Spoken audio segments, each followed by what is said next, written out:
ভালো আছেন বৌদি? দাদা নেই ঘরে? না গো। ও আচ্ছা আচ্ছা, তাহলে আপনি দিন চাঁদা, দুর্গাপুজোর চাঁদা। জয় মা। এবার কিন্তু একটু বাড়িয়ে দিতে হবে বৌদি। কত বাড়াবো? বেশি না, একটা শূন্য বাড়িয়ে দিতে হবে। 500 থেকে 5000?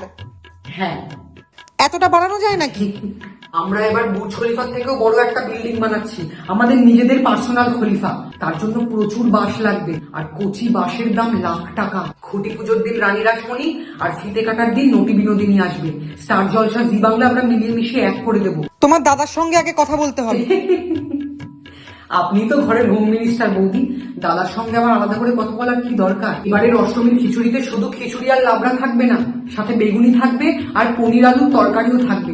পনিরের দাম তো বাজারে আগুনের মতো। দিদি তো বাড়িয়ে দিচ্ছেই এবছর।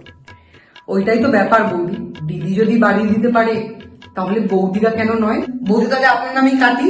হ্যাঁ, এতগুলো টাকা এখন মানে ও কোনো প্রবলেম নেই, কোনো প্রবলেম নেই। জিপে, ফোন পে যেটা ইচ্ছা করে দিন। চলে এসেছে, ধন্যবাদ বৌদি। আর এটাই আমার হোয়াটসঅ্যাপ নাম্বার, কোনো দরকার লাগলে মেসেজ করে দেবেন কিন্তু। হ্যাঁ, প্যান্ডেলে কিন্তু অবশ্যই আসতে হবে, আর লাইনে দাঁড়ানোর জন্য একদম ভাববেন না, আলাদা করে আমি ঠিক ঢুকিয়ে দেবো। চলি, হ্যাঁ।